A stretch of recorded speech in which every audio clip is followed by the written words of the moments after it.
It is not Tuesday. It is Monday, March 24th. Hey, it's time again early this week for the College Financial Health Show with Matt Hendricks and Gary Stocker. And it's data. It's data from colleges themselves, whether it's audited financial statements or Form 990s or IPEDS data. We take it, we make it easy to use. We make it easy to use comparisons. And this week in particular, we've got a new table. It's called the vendor table, and Dr. Hendricks will spend some time talking about that. I'm Gary Stocker, founder of College Viability. Hey, I'm Matt Hendricks, founder of Perspective Data Science. Yeah, as Gary mentioned, I'm going to take you through some new features on the advanced financial compass that we use for every show. I'm going to do something a little bit different. We have, right before we came on the air, I got an alert from Simpson College in Iowa, which is a school we just did last week. And it's very interesting. They present, I'll show you. Let me just show you first. The posting was a PowerPoint of this is a PowerPoint from their presentation to their bondholders. And the reason I want to present this is just like, it's good. It's very good, right? It sort of builds confidence in that I think they're on the right track here based on what we showed last week. So there's a couple of things that are really crucial in here. One is, if you remember from the last show, one thing we flagged for this school was that staffing didn't look right. It looked high relative to the Yeah. size of the school. And this is one of their slides. And the conclusion of their slide is exactly what we recommended, right, Gary? That right Yeah. sizing the staff looks like an appropriate strategy, that it appears high relative to the FTE enrollment. And we flagged that on the Advanced Compass app and put that out there. Since last week, I've added a new feature maybe I'll do that first and then show you what their slide was. Let's go back to Simpson College here in Iowa. There it is. Here's the new, actually don't need to put that in there. Here's Simpson College in Iowa. And this is the new feature that Gary just mentioned. What this is showing is all of the top 5 vendor contracts for the last 3 years. Some schools don't have 2024 990s in the IRS system yet. I'll be updating this regularly, but so you can see Simpson. And the key thing to look for in this table, just find your school in here and then look if there's any color on any of the contracts. I added this color feature to indicate contracts that appear higher than normal, given the size of the school in terms of FTE enrollment, the type of contract that it is, and the amount of revenue that the school has. So any color here indicates that it's higher than the median for that contract type and for that school size in terms of either FTE or revenue. And you can see a few contracts here are flagged. In 2022, 3 are flagged.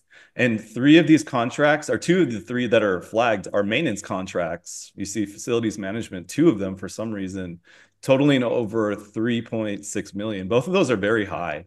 And they have 2. So it's really interesting what's happening there. And then you can see in 2023, those same contracts are here, but they're for some reason labeled campus services now instead of maintenance. But those are clearly maintenance, and I confirmed that with somebody that actually worked there. So both of these, again, maintenance contracts, and they're very big, 3.7 million or so. And again, they should be flagged here. But again, since they flagged them campus services, I don't even benchmark that because it's really vague what that is. But facilities management contracts, they're really high. So the reason I bring this up is that, again, what this tool is saying is that the maintenance cost might be an issue, and the issue may be both of these contracts, right? Probably should just have one of these contracts, and that one contract is still higher than normal for the school's size. So looking at significant overspend potentially on maintenance contractor. And let me just go back to their slide. And then while you're doing that, one of the things we talked about before the show started was the comparisons and context. And again, Yeah. context may be an issue here, but the comparison is what matters. If you're lying outside of those standard deviation color codes you have, that's at least something to look at, Matt. Yeah. And so this is the interesting thing. Like, we just did this show last week, right? And then this report just came out today. I don't know when they did the call. I mean, I'm not sure if they watched the show, but there's a possibility that they did, or they're just on top of it, which is great. But that's the point, right? They probably saw, wow, we got these 2 vendor contracts. Our maintenance cost looks higher than normal, and you can see right here, they're doing their own benchmarking. they say the industry average for maintenance spend is between 0.5% and 1.5% of the current building replacement value. That's not a number I can see, but I can see how the value of the buildings, so we can kind of get close to that. And then they said our maintenance costs are 4.5 million. And as I just told you, nearly all of that is those two contracts, right? It Yeah. appears. And so that's on the top end of the industry standard. They don't say exactly what this percent is, but I'd bet it's above that top end. Um, Perhaps substantially, because again, those contracts, you got two of those contracts, really should only have one, and it should be lower potentially. But anyway, the reason I'm bringing this up is it's again showing how this benchmarking can be really useful to identify issues like this. So we can identify it in the data, get your additional context, which their CFO obviously did here and dug into it. Is like, yeah, this maintenance cost looks high. And so what are they going to do? They set a policy here where they're going to reduce their maintenance costs significantly. They're going to go to below 1%, right? It's going to be a significant reduction in their maintenance spend, which is excellent. That's probably what they needed to do, along with the right sizing the staff. They seem to be on the right track. And you heard it here first, right, Matt, on the College Financial Health Show. Yeah. So I just love it when that happens because, it validates what we do. And if they would have had this tool a couple of years ago, they probably would have been able to flag that a couple of years ago, right? I mean, you could have flagged it Yeah. back in 2022, right here. Um, so that was, well, I somehow went to a different, that was just released. By the way, if you're wondering how I got that, I set an alert for that school after our show last time because clearly, as I mentioned in the show, I think they're in serious financial stress. And I wanted to watch them and see how this is going to develop. And that looks like a very positive development there. All right. So on to today's normal programming. The normal programming for today is Simpson University, not Simpson College. There's a different Simpson. Simpson University in California. We're going to take a look at them. Let me just reset this so that goes back to the default view here. And Matt, while you're Simpson. doing that, for those joining us live, the chat is open. If you have questions, comments, or concerns for any of the stuff we go over, feel free to put it in the chat and we will jump in and address those for you. Yeah. Okay. So Simpson University, Cornell College in Iowa, St. Norbert University in Wisconsin. So definitely stick around to see. There's really interesting things happening at St. Norbert that I want to discuss, and make sure you stick around for that. Even if you're not involved, there's a lot to learn about potentially that case. So lot to get to. Starting with Simpson University, let's take a look first at what we always do, which is the net income for this school. We have actually have many years of negative net income here for Simpson, and including the last 2 years. This is probably the COVID Yeah. funding bump here for these 2 years. So really looks unsustainable, right, in terms of net income. Um, I want to also flag their endowment growth.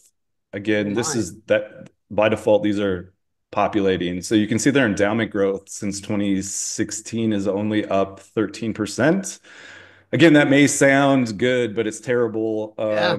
A normal endowment's growing upwards of 60% since then. So very, very slow endowment growth. I can tell them what to flag here based on the data. It looks like their returns to me are not looking right in California. All right, Yep. I was going to show you the endowment returns. So they should check this endowment returns. I think these were low.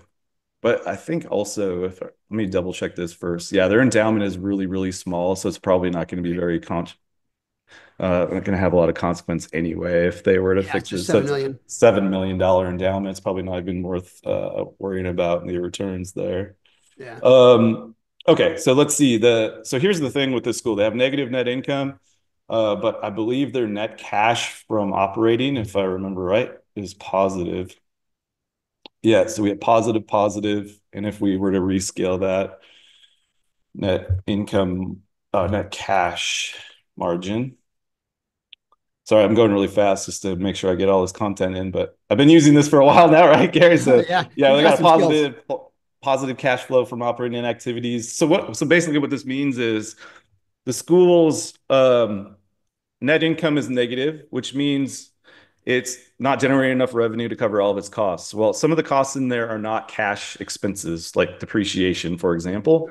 Right. You don't necessarily pay that this year, or even next year, or even 5 years from now, but eventually you do have to pay it. So it's being accrued as an expense every year. And that explains what's happening here. They have a positive net cash because we're taking out depreciation, basically, is the story here. So what this means long run is the school is generating enough cash to pay its immediate bills, but it's not generating enough cash to cover potentially maintenance costs down the road, depreciation expenses, which these are, the buildings falling apart. We just had to replace a whole bunch of shingles on our house. That would be included in depreciation, right? Right. Roofs New only last computers, so new long. software. Yeah, replacing computers that get old, software, stuff like that. So, long story short, I would say that they're on a financial path that's unsustainable, but a very long runway, right? It can last for a long time. As long as the cash they're able to pay payroll, that's when things go really poorly. Is when net cash goes negative. I was going to show a few things here that some other options I think they can look at to sort of balance their budget. I'm going to show you a few things. So this one is total employees per Right. student FTE. And so I think what you see here is pretty obvious, right? They have Lots. done a lot, it looks like, to bring their staffing in line with the size of their student body, but there's still more work to be done, to be frank here. They're much higher than the median still on number of employees per student. That solid line is the median, right, Matt? Yep, the solid line's the median. Exactly. Right. So ideally you would get close to the median here, but I know there's variation based on where you are in the region. If your school's in California, which this one is, it really needs to be below the median, to be honest, right? Because you have Right. much, much higher wages there. So ideally it would be below the median. You don't want to have the same number of staff as a school that pays half as much in salary, Good for point. example. All right. The other thing I was going to show employees per operating revenue, just showing the same idea. Employees per million in operating revenue. Again, they've done a good job of getting this back in Yeah. line, Yeah. but still not quite where it needs to be. It appears a bit high still. So that could be an option to fix that. Let me show you the vendor spend. Again, that same table down here, Simpson University. To find your school, just simply start typing the name. And remember, there's a Simpson College and a Simpson University, right? This school has very, very low vendor usage. I think they only have 3 contractors. That's why I'm only seeing 3 per year here. You see 3 for 2022, three for Yeah. 2023. I think that's right. I'd have to double check. There was one that had very, very low. But anyway, a couple things to flag here. One is, of course, you see the landscaping contract looks a bit high. Again, you're looking for color here. Yeah. Double check that, right? It's a really simple thing to do. Just price shop the landscaping contract, see if you can find a better deal from other vendor, or just ask your vendor to do less, right? Maybe we don't need to have beautiful gardens if we're having budget issues, right? All colleges have beautiful gardens, Matt. Yeah, I mean, it is only 263K, but we're talking about a pretty small school here, a small budget Yeah. deficit Right. on actual value basis. So you can reduce that by, get this back to the median. You're maybe saving almost 100K potentially. I don't have to do the math there, but there's a possibility. And then there's another thing here. We don't see a contract that's usually in here, and that's the food service vendor.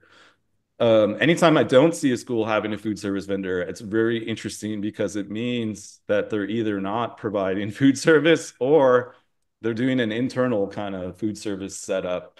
And so there's lots of questions around that. A lot of times, not always, but a lot of times the internal food service is not going to be as high quality. It's going to cost a lot more money. There's a lot of economies of scale, we call it, with the vendors that do this nationwide. They have big networks of food suppliers, and they're pros at this, right? Whereas individual university probably is not having as many advantages associated with scale. All right, so I'd look into that. So look at the staffing, look at the food service setup. Maybe they just don't have food service, but if they have internal, you might check into a vendor and then use this table to find a vendor that is getting you about where you need to be in terms of amount per FTE, amount per revenue. Any questions on that, Gary? Should I go on to the next one? Matt, let's move on, sir. All right, let's do it. Here's Cornell College in Iowa, and this one was confusing to me at first. You see these oscillating Yeah. net incomes. I've never seen that before, and so it's like, what in the world is happening here? Is my AI going crazy? Remember, the AI is what extracts the data, and it turns out the AI has got that totally right. But there's a weird thing happening with their net assets released.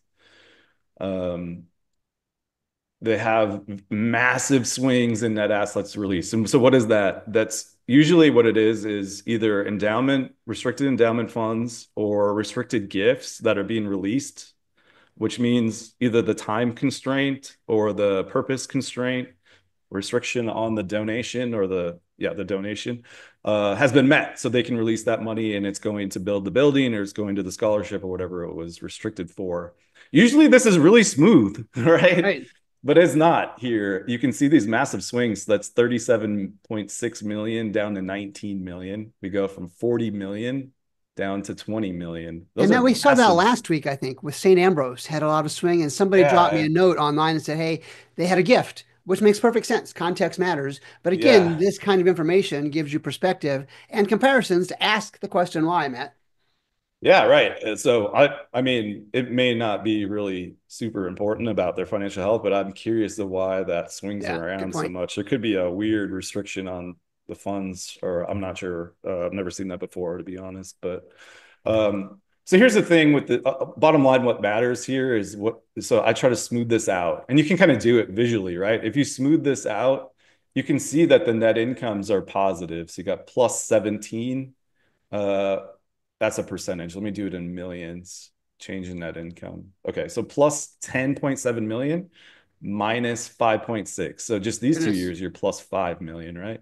We have -5 plus 12 -5 plus 7. So you can see what I'm saying. If you just smooth Yeah. this out as positive, so that's good. The school looks to be in good shape financially when you smooth that out. But again, I have questions about why it's so volatile, and that must be stressful for their CFO, I'd imagine. But or the board, I'm not sure what's all going on there. But It's anyway, so that consistent. It almost looks like it's planned that way, though. yeah, there's got to be some kind of I did dig deeper into it. It looks like they have, which is another question. They have these releases, so they 9 million release and a 24 million release, and then a 5 and then an 18.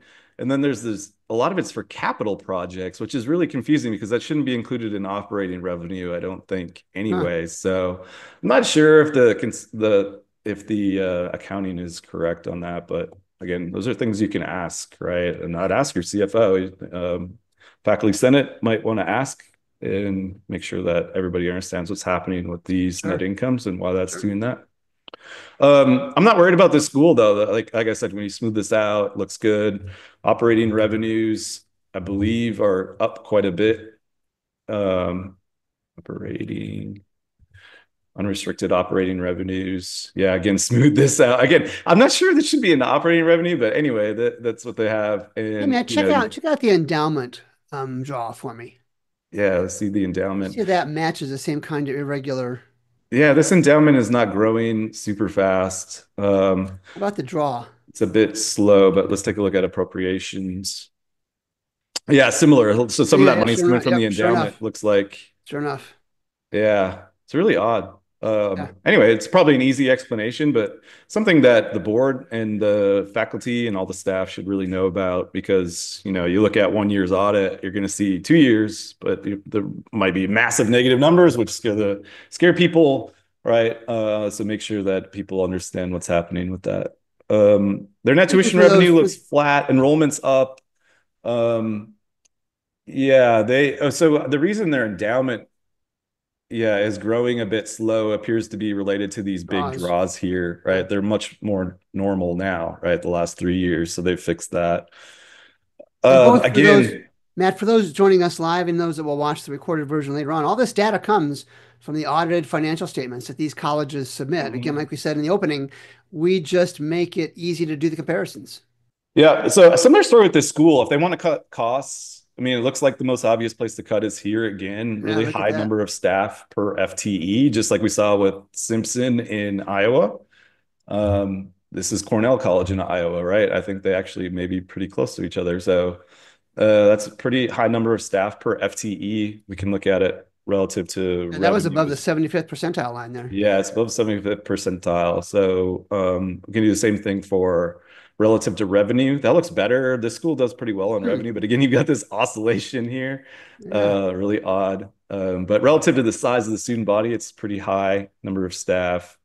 Um, so they could look. I would look into that for sure. Definitely commission a compensation study and just right size the staff if it looks out of line. One thing that's interesting is while the number is high, you can also see the number of employees paid over 100K per FTE, and that's actually a bit low. Yeah. So there's a possibility here that they have like a death spiral. I call it. I'm a labor economist by training, and this is like the worst case scenario where you have too many people and you can't afford to pay everybody market wages, so you pay them all less than market wages. So you end up with a really big staff, and they're all like upset, low morale. Right? That's Good the point. most inefficient way to run your payroll, to be honest. The most efficient, in my opinion, would be have fewer staff and pay them all far above normal. So you have highly motivated, high morale, efficient Or at staff. least close to that median number. Yeah. They might look into their contractors too, paid over 100K. This appears to be getting out of line, right? Yeah. There's a surge in vendors here, That's gonna be the top and 10% or above the something. 75th percentile relative to size. I'd double check those new contracts. We can check some of them down here again. This is Cornell, not university. Big Oh difference. Cornell College. Yes. Okay. yeah, look at that. Actually, I'm remembering now. I just made a Facebook post about this. So you see all the color here. This is really, really important to cross-check these vendors. Again, if they want to cut costs, there's some easy ones here. Bon Appetit is a very expensive food service vendor, probably the most expensive, just based on the work that I've done to see like what they typically charge versus what other vendors charge. And you can see the flag here. You're paying about $3,600 per student, 3,400 depending on the year per student for food service. That's quite high. That's more than a 1.5 standard deviations above the median. It's very, very high. So you can get that down to like 2,000 per student. If you do the math, you're talking millions of dollars potentially in savings or over a million. So that's a big contract to look at. Another one is the janitorial here, similar to the other school we talked about, like maintenance, A little high, janitorial yeah. work. It's really simple. Just go out and get some bids on this and see if you get a better bid. And if you do, see if your current vendor will price match. If not, maybe switch to a new vendor. Really easy stuff here. EAB typically charges a lot of money. This is $1 million for enrollment. Consulting, and there's a question mark whether the value is there, but even bigger question mark because there's a lot of other competitors in this space that might provide just as much or more value for a lot less. So I double check on all of those, and you can see a lot of different enrollment vendors in Yeah. here that you could price shop with, right? It's $1 million contract, 700K contract. Make sure those are both competitive and match the size of your school, which it clearly doesn't in this case, higher than the median per FTE. All right, so I double check those things.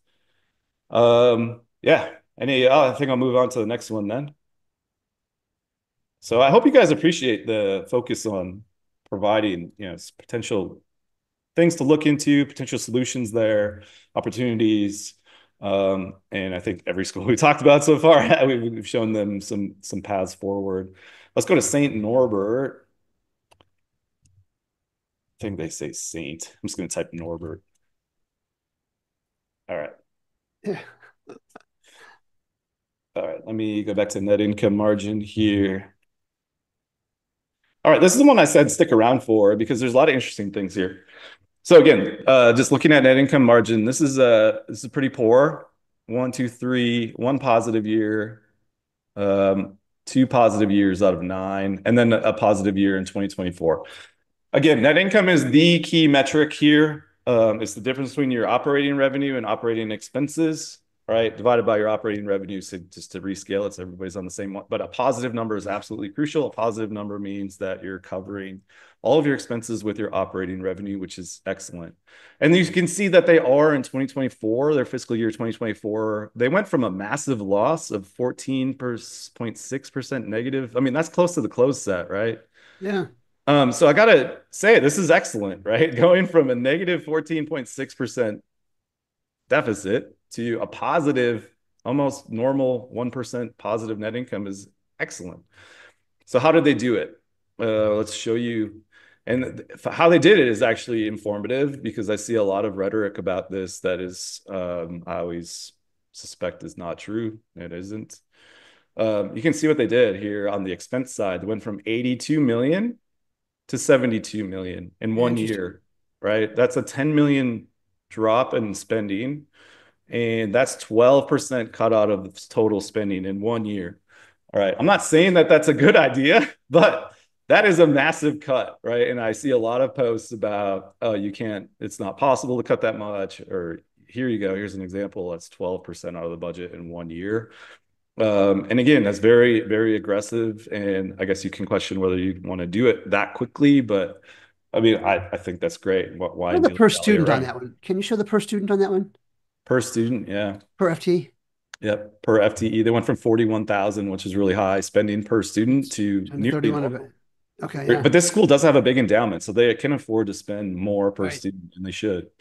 Um, I think their endowment's like 180 million or Yeah, I so, think if I so. remember right. So I think it's an interesting result that they did get back to a balanced budget. And by the way, the whole almost the entire deficit was closed only by the expense side. They had a $10.5 million deficit. They cut expenses by 10 million in one year, and their revenues went up by 1 million. All right, I can show you that, but you can just take my word for it. So it's almost all expense side. Um, Another thing about this school is their endowment is surging. Look at Yeah, that. it's Oh in the my. top 25% of all schools in terms of growth.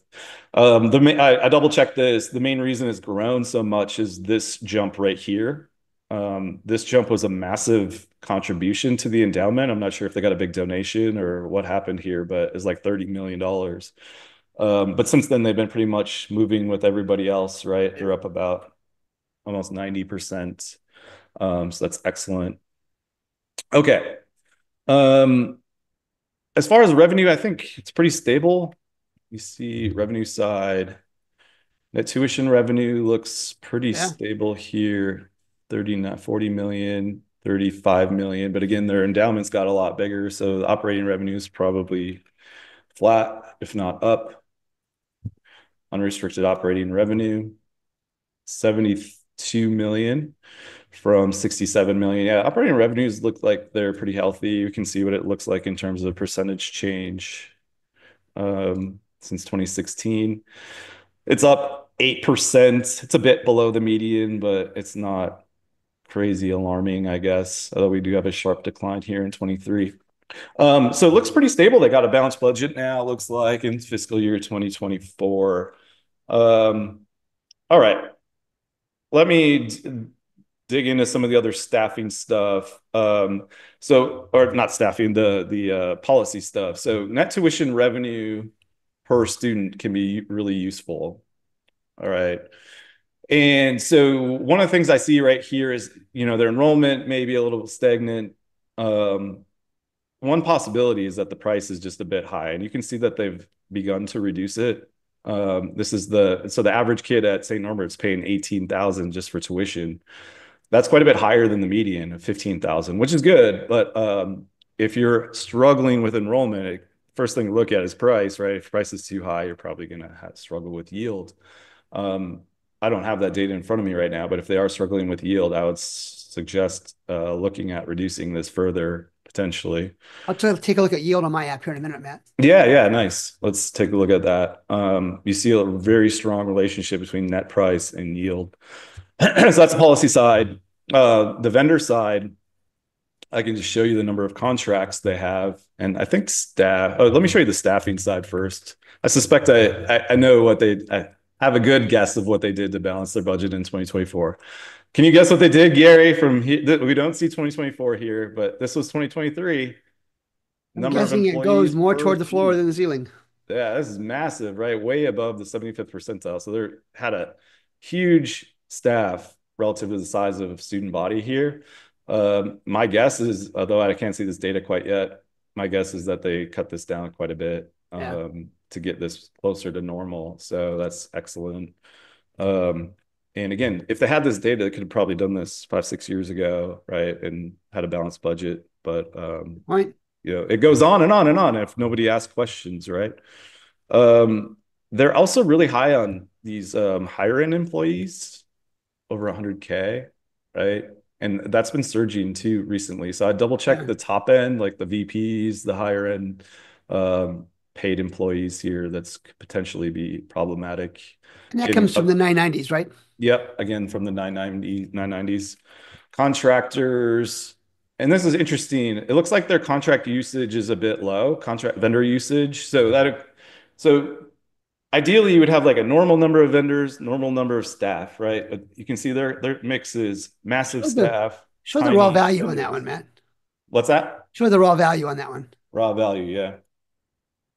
7 contracts over 100K, which is quite small for a Yeah. school of their size, right? There probably should be, yeah, like 3 times that, 20 or so. Um, anyway, that's probably some optimization they can do, right? Hire more vendors, reduce the staff, Yep. Good and point. get back to equilibrium there.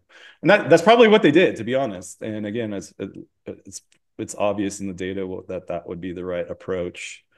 But you got to sell it, right? Right. Sell it to again, that's why the data is super useful. You can show Yep. people, hey, we don't look normal Here's how we here. compare. We can do this. Let me show you their vendor contracts. They also did some nice things here, I think. Norbert. Again, they have a really big EAB contract here in 2022. And they isn't Royal the same as EAB? So anyway, It's the same type of business. I'm not sure they're the same okay, maybe company. it's different. So they cut that contract in half, it looks like. So that's good. Negotiate that down, get it normal. That's much more normal.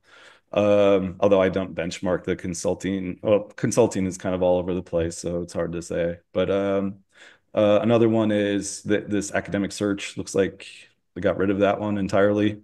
So that's good. Cutting down on some of these contracts that looked high here, both of those. So lots of positives here. So here's the thing, though. I do have some questions and some recommendations. I'm going to go back to net income just to show you why I'm going to say this. Net income margin.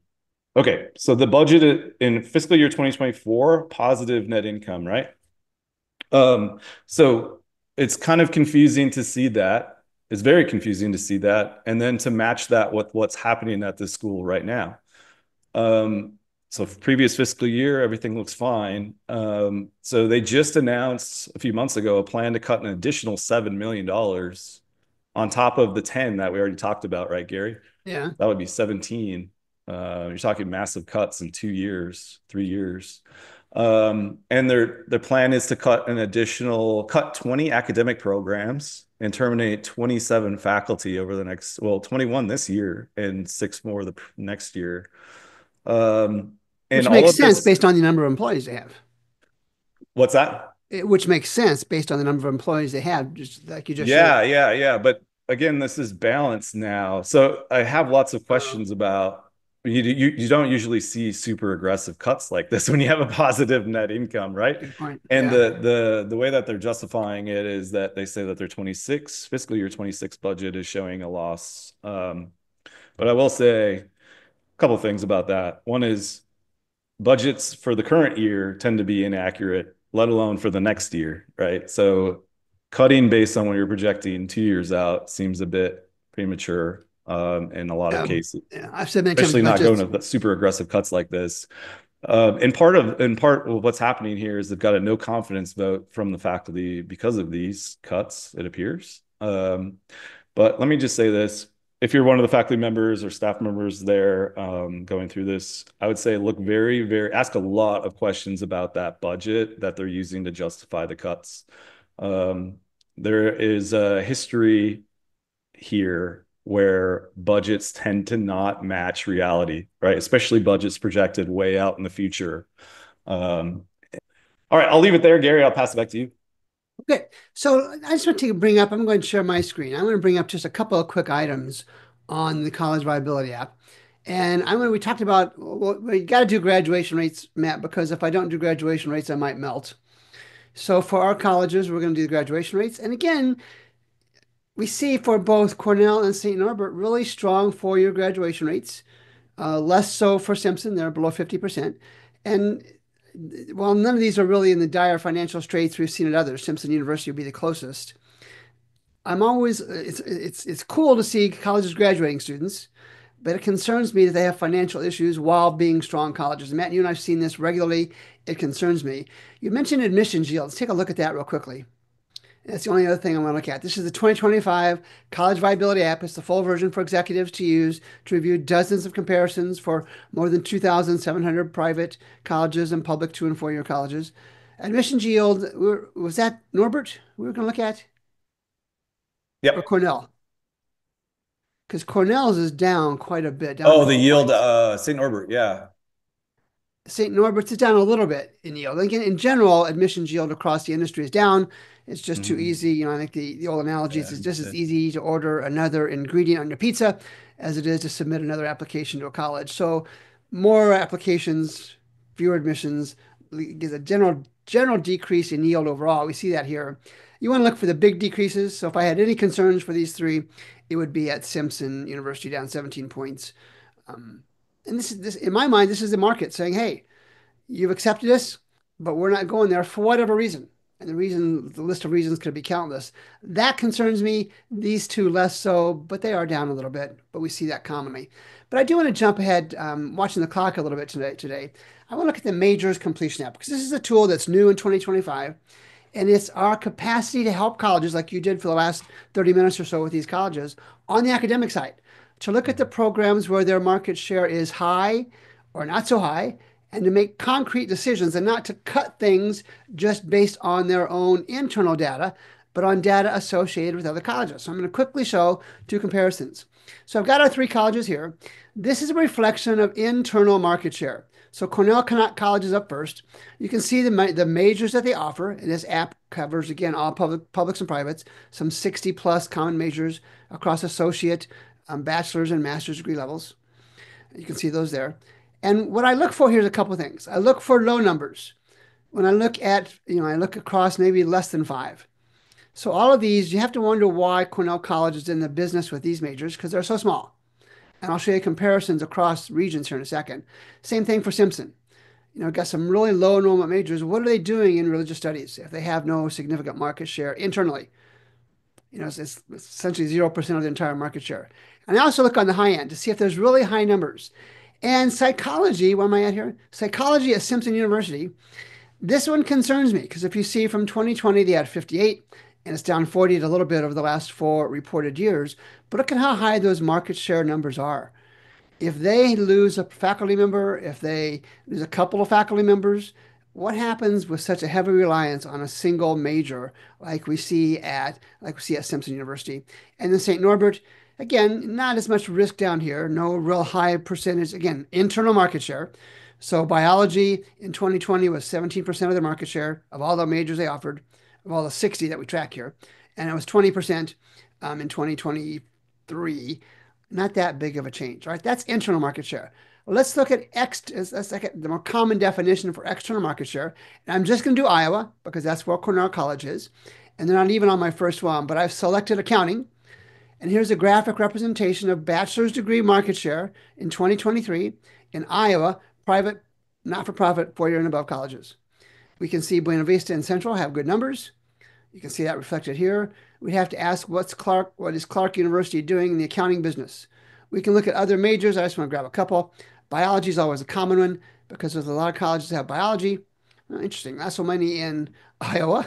That's interesting. I would have expected more. And again, you can see the colleges doing well in the market share, and you can see the colleges not doing so well. Now, one caveat to this, these are the folks that have graduated. So Co had about 30 graduate in 2023. Really, you multiply that number times four because they've got about four times that in the program, 120-ish, and that's significant numbers. Six Hmm. times four is 24. What do you do in the biology business when you have such a small market share? And you can see all of the programs, all the majors that this covers. We can do business. You can take a look over here.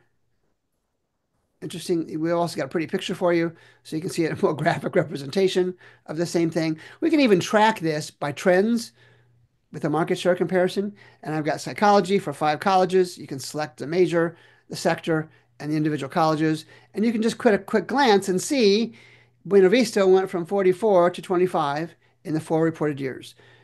18, Clark University is flat, essentially, over the last 4 years. So again, just more data, just like what Matt showed you for the last couple minutes. This is data to use to compare your college to others. If you have to cut, great, this gives you better data on that. But think, what about the opportunities? Let's look at something more common here. Let's look at psychology. That's so common. We'll bring that psychology up.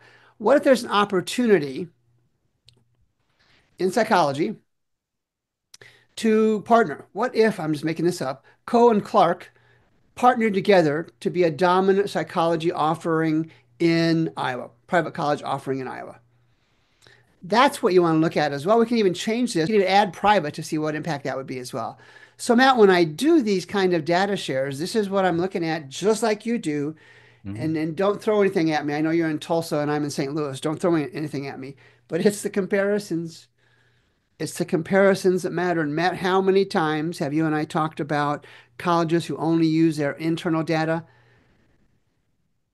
It's risky, Matt. It's just Hmm. too risky to be so parochial with your data when tools like what you saw with the or the private college financial compass, the college viability app, the college majors completion app that are out there. It's the comparisons that matter.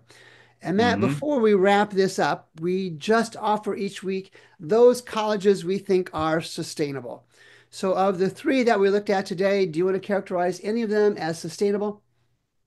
Yeah, I think Cornell, like I said, when you smooth that out, looks like they have decent positive net income, and some opportunities, like I said, to right size staff and um, contract usage potentially to even make that better if they're uncomfortable with their current standing. But again, there's a big question mark with that oscillation. So Right. I'm not really sure what's happening there. Um, and if the accounting's even correct.